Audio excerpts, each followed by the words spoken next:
Et salut tout le monde, on se retrouve aujourd'hui pour une vidéo tutoriel sur l'Osamodas dans Dofus Arena. Alors la dernière vidéo traitait du Feka et maintenant on va s'intéresser à l'Osamodas. Donc sans plus attendre, on va commencer à s'intéresser que ce soit au sort, aux équipements et dans quel cas jouer votre Osamodas dans Dofus Arena. Alors, on va commencer par le tout premier sort de l'Osa. Donc on a le Bouffe-Tout. Alors le Bouffe-Tout, c'est pour moi l'une des meilleures invocations et meilleurs sorts typiquement de l'Osamodas. Le Bouffe-Tout, c'est une invocation à 20 points de vie, relançable tous les deux tours avec 40% de blocage, 3 PM et qui tape environ du 8, 9, 10 en fonction de là où il est placé. Le Bouffe-Tout est très fort, et notamment parce que il est relançable tous les deux tours et qu'il tacle. Et ça, c'est quand même bien chiant parce que en fait, il a des PM, il avance, il est chiant. Euh, En gros, c'est vraiment un peu, voilà, ça va vraiment entraver vos ennemis lorsque vous le lancez. C'est un peu une compo. On va jouer le bouffe-tout en général dans des compos où on veut entraver l'ennemi. C'est pas forcément l'invoque qui fait le plus de dégâts, mais il entrave bien et il est bien embêtant, notamment à cause de ses 40% de blocage. Donc moi, je dirais que c'est vraiment un S tier. Enfin, c'est l'une des meilleures cartes, enfin, l'un des meilleurs sorts de l'OSA. Voilà. Ensuite, vous avez Bénédiction Animale. Donc ça, c'est un sort qui permet d'augmenter vos invocations. Elle a le même effet que le dieu Osamodas, la carte, qui augmente vos invocations et qui donne 2 PA. Pour moi, cette enfin, ce sort-là, pardon, est un peu plus situationnel en fonction de votre compo. Ça peut être très utile lorsque vous avez joué une compo invocation. Euh, En fait, étant donné que, comme vous l'avez vu avec l'Osamodas, le Bouffe-Tout et le Crackler ont des temps de relance de 4 tours et de 2 tours. Donc, si vous partez du principe que vos Bouffe-Tout et vos Cracklers résisteront plus qu'un tour, dans ce cas-là, la bénédiction animale peut être intéressante. Mais on ne peut pas vraiment prévoir combien de temps vous durez vos invocations, et en fonction de votre composition, bénédiction animale peut être intéressant ou pas. Personnellement, moi j'ai déjà fait des compositions où je jouais bénédiction animale et vraiment des compos full invoque, entrave, et franchement c'est vraiment pas mal. Voilà, je trouve ça ok, c'est un peu cher, mais franchement ça en vaut le coup. Mais ça dépend de votre composition. Je dirais que c'est un A tiers. Ensuite, vous avez Carapace. Alors, Carapace, franchement, moi j'aime bien ce sort. Je sais que c'est pas forcément joué à très haut niveau, mais je pense que ça a du potentiel. Bah, votre invocation, elle est immunisée, donc elle augmente le blocage de 20%. Certes, c'est un long temps de relance, 4 tours. Bon, c'est relatif, hein, évidemment. Mais bon, votre Bouffe-Tout, il est immunisé, il fait un peu plus chier. Et vous avez le temps de... il va tanker un tour de plus. Donc, en gros, avec Carapace, vous pouvez vous dire que votre Bouffe-Tout, lorsque vous le lancez, vu qu'il coûte 4 PA et que la Carapace en donne 2, eh bien, vous pouvez vous dire que votre Bouffe-Tout, vous aurez toujours un Bouffe-Tout sur le board. euh, tout au long du jeu, puisque Bouffe-Tout, tour prochain, enfin, Bouffe-Tout Carapace, tour prochain rien, le Bouffe-Tout meurt, tour d'après Bouffe-Tout, etc. Le Bouffe-Tout meurt, et vous aurez peut-être un temps de latence, mais vous aurez pendant 3 tours un Bouffe-Tout, ce qui peut quand même faire chier l'ennemi, puisqu'il a 40% de tacle.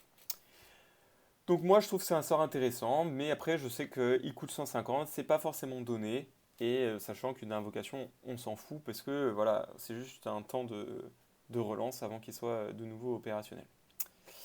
Ensuite vous avez le Corbeau. Corbeau pour moi c'est toujours c'est le sort de dégâts en fait de l'Osamodas.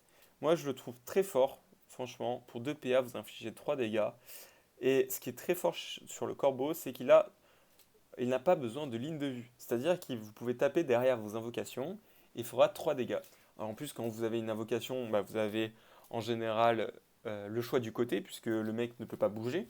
Donc avec vos 3 PM, vous pouvez choisir les 15%, en gros. Et donc là, vous êtes plus à autour de 4 dégâts. Donc en gros, vous faites entre 10 et 11 dégâts avec votre corbeau, ce qui est vraiment pas négligeable. Et voilà, vous avez rien d'autre à faire. Et donc franchement, pour 100 gold, franchement, c'est hyper rentable, je trouve, comme sort. Le corbeau, c'est le sort par excellence sur tous les Osamodas qui ne sont pas des Osamodas full invocation. Euh, pour moi, c'est un S tier. Ensuite, Crackler. Bah, Crackler, une invocation très très très très forte. 40 points de vie, 40% de blocage aussi, 8 dégâts de face. Et quand elle attaque, elle enlève un PM. Elle a 8 PA. Donc certes, quand elle subit un ralentissement, eh bien, elle ne fait qu'une attaque. Alors que le Bouftou, pour le coup, je crois qu'il a 5 ou 6 PA. Bref, le ralentissement ne le fait pas empêcher d'attaquer. Euh, c'est très intéressant. Il fait 2 CAG, donc il fait 16 dégâts s'il est en face. Alors qu'il peut en faire 30% ou 15% de côté. Donc ça peut être des gros dégâts. Euh, Moi, je pense que c'est franchement une très très grosse invocation, très solide. Le seul inconvénient, c'est qu'il coûte cher, forcément. Il coûte 50 gold de plus que le Bouftou. Et il a un temps de relance de 4 tours et il est global. C'est-à-dire que vous ne pouvez pas avoir deux cracklers de deux OSA différents. Alors que le Bouftou, c'est le cas. Moi, je trouve que c'est une très forte invocation. Je trouve que c'est S tier. C'est utilisé dans des combos. Genre, vous créez un crackler, enfin, vous invoquez votre crackler. Euh, Au tour d'après, un panda balance le crackler, un autre osa fait piqûre, enfin, pardon, un osa fait piqûre et cri de l'ours, le panda balance le crackler, et c'est à votre osa de jouer, il passe son tour, le crackler joue, bam bam bam, il fait très très mal, et c'est très fort. En gros, il fait beaucoup de dégâts, il enlève des PM, il est vraiment chiant. En général, c'est une invocation qu'on a tendance à focus dès le début.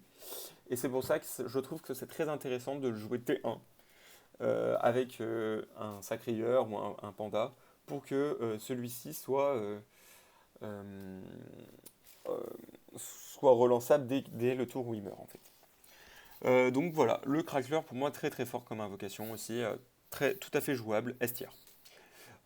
Cri de l'ours. Alors cri de l'ours, 100% de critique à vos invocations. Donc ça, enfin pas au cas vos invocations de l'Osamodas, mais aussi celle du Sadida. Donc très intéressant. Euh, donc sur une sacrifiée par exemple, ça va marcher aussi. Il y a une zone de 4, donc en vrai ça va. Et franchement moi je trouve ça fort. Je trouve ça fort dans certaines compos. Ça va pas être nécessairement toujours enfin, utilisable, mais dans certaines compos, si vous lancez un crackler, le cri de l'ours, ça fait le taf. Surtout que le crackler, il passe de 8 à 14 en dégâts de face, sans résistance évidemment, et le bouffe-tout à 12. Donc ça fait 4 dégâts, et pour le crackler, ça en fait 6. Donc vous augmentez de 12 vos dégâts chez le crackler et de 6 chez le bouffe-tout. Moi, je trouve ça très intéressant, mais que dans certaines compositions. Typiquement, une composition que vous jouez comme ça peut être intéressant, typiquement. Euh, donc voilà. Ensuite, vous avez piqûre motivante. Alors, piqûre motivante, ce sort-là, portée de 2, une invocation, vous pouvez le faire sur 2 invocations par tour. Il donne 6 PA. Alors, il faut savoir que le Bouftou, comme le Crackler, comme je vous avais dit, Bouftou a 5 ou 6 PA. Donc, vous lui donnez 12 PA, enfin 6 PA, il passe à 12 PA, il va faire 2 morsures du Bouftou. Même si s'il subit un ralentissement. Idem pour le crackler, étant donné qu'il a 8 PA avec 6 PA supplémentaires, il passe à 14 PA. Donc il va faire, même avec un ralentissement, il va faire enfin 3 frappes du crackler. Donc c'est très intéressant, piqûre, pour ces invocations-là en tout cas. Mais moi je le dis, enfin si vous avez piqûre, c'est nécessairement soit parce que vous avez un tofu, soit un cracker. Sinon, pour moi, ça vaut pas le coup, puisque ces invocations bénéficient de 3 attaques, alors que le Bouftou et le Press-Pique ne bénéficient que de 2 attaques. Donc, en général, je joue Piqûre et Cri de l'ours enfin, si je joue le Crackler, je joue nécessairement Cri de l'ours et Piqûre. Enfin, l'un ne va pas sans l'autre. Je vais pas mettre un Cri de l'ours sans une piqûre ou une piqûre sans un Cri de l'ours si je joue le Crackler avec piqûre ou Cri de l'ours. Voilà. Alors ensuite vous avez le fouet. Alors fouet, enfin ça peut être intéressant. Moi je le joue dans certaines compos parce qu'il coûte 50 gold. Alors c'est pas forcément le sort qu'on a envie d'utiliser, mais des fois, enfin on se retrouve avec des compos où il nous reste 50 gold et on sait plus quoi en faire. 50 gold, je trouve ça pas mal quand même pour 50 gold. C'est vraiment, voilà, il vous reste 50 gold, vous savez plus quoi en faire. Fouet se retrouve être intéressant. C'est pas forcément le meilleur sort. Il peut être intéressant dans certaines compos. J'ai déjà eu l'occasion d'avoir 50 gold qui me reste. J'ai mis un fouet. Et en fait, je tombe contre des compos avec des bloqueuses ou des craqueurs. Et hop, le fouet, il me sort de la situation. Et franchement, je trouve ça pas mauvais pour 50 gold. Franchement, c'est intéressant. De côté, il fait 18 et de dos, il fait 20. Donc, il OS votre craqueur à tous les coups, ce qui est très fort. Moi, 50 gold, je trouve que c'est A. C'est un A. C'est un A, c'est vraiment situationnel. Et c'est en mode, je comble votre compo.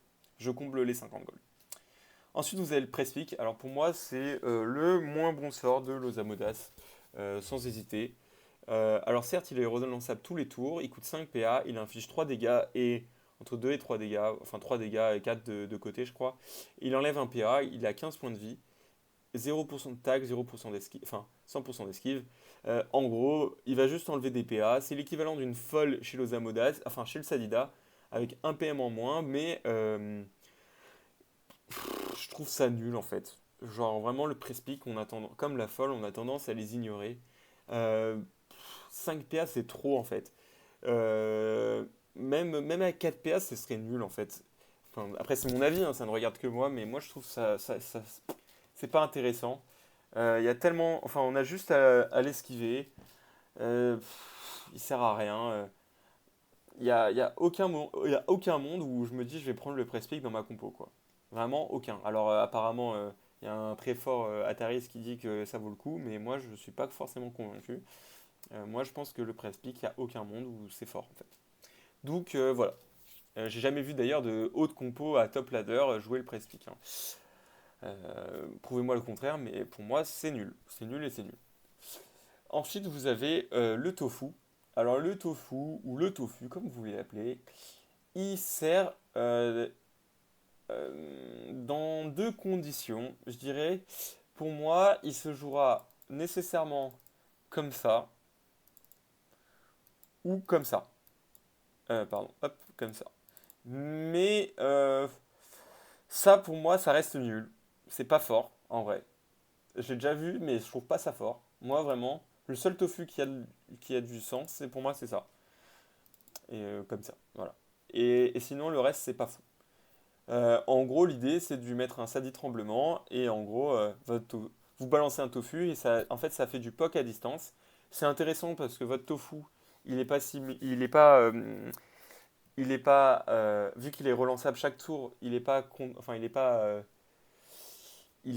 affecté par les maladresses de masse, trucs comme ça. Donc, pour moi, je trouve ça fort dans certains cas, dans certaines compos, mais à très haut niveau, je vois pas trop le tofu piqûre motivante. Euh, je pense que ça a dû exister, mais c'est vraiment rare. Et il faut vraiment trouver la compo qui fonctionne avec. Mais je pense qu'aujourd'hui, dans la méta actuelle, c'est pas suffisamment fort, en vrai. Donc voilà pour mon opinion sur le tofu. Donc je vais vous dire maintenant comment je vois Los Amodas dans une équipe. Et je vais vous partager mes feedbacks et ainsi que les stuff. Donc, premièrement, les deux types d'Osamodas qu'on voit souvent, c'est les Osamodas dans les teams yaourt, dans les teams 6P ou 5P, comme vous voulez, avec ce genre de stuff. Vous pouvez rajouter une carapace dans certains cas, mais en général, ça va pas plus loin que ça. Vous jouez les bouffetous et le crackler, et il va faire chier. Votre Osa coûte 950 ou 1000 gold. C'est suffisant pour une team à cet ordre, enfin une team 6P. Vous voulez pas forcément qu'il dépasse ce seuil-là. Et moi, je trouve ça plutôt fort, surtout le Bouffe-Tout Corbeau. Je trouve que c'est celui qui a le plus de valeur parce que, comme je vous l'ai dit, le Bouffe-Tout 3 PM, 40% de blocage, il fait très chier, il se relance tout le temps. Bref, c'est un peu chiant. Et j'ai déjà vu dans des grosses compositions à haut niveau. Pareil pour le Crackler, moins vu, mais pour moi, il en vaut tout autant la peine. Ensuite, vous avez l'autre rosa. Alors, j'ai mis un peu à la va-vite, hein, mais en gros, vous pourrez très bien lui mettre des sorts comme Carapace au lieu du corbeau, hein. Mais typiquement, ça peut être un truc comme ça aussi qui fonctionne. Je dis des trucs, enfin, dans l'idée, je pense que c'est pas forcément viable, mais c'est marrant à jouer, franchement. C'est, voilà, je pense que ça peut peut-être avoir son intérêt ou un truc comme ça, dans des compos invoques, des trucs. Pour moi, ça peut avoir du sens. Alors, j'en ai pas vraiment vu, c'est moi qui teste actuellement. Mais je pense que ça peut avoir du sens de jouer un Osa de cette manière-là. Et enfin, le dernier rosa que j'ai déjà vu et qui peut avoir du sens aussi, c'est l'osa piqûre tofu avec le sadi qui joue juste après et qui tremble le tofu. Donc là, votre compo à ce niveau-là, ou pour ajouter une bloqueuse ou une sacrifiée sur votre sadi, mais l'idée c'est de piquer à distance. Et dès qu'il vient, hop, vous lui mettez une bloqueuse ou une sacrifiée. Et franchement, vous êtes un peu une team entrave, une team qui fait chier, qui tape à 6-7 PM de distance. Et vous vous infligez du 12 ou du 20 dégâts. Franchement, ça peut vraiment valoir le coup, cette composition-là. Après, faut le jouer en team entrave, hein, de manière générale. Donc voilà, je vous ai partagé mes feedbacks sur l'Osamodas. Pour moi, cet Osamodas-là et cet Osamodas-là sont les plus viables à haut niveau. Celui-ci, il est plus situationnel dans certaines compos.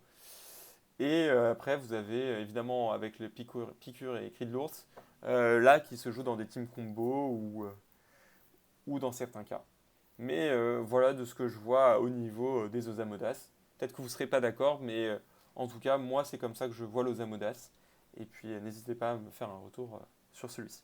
Allez, à bientôt tout le monde.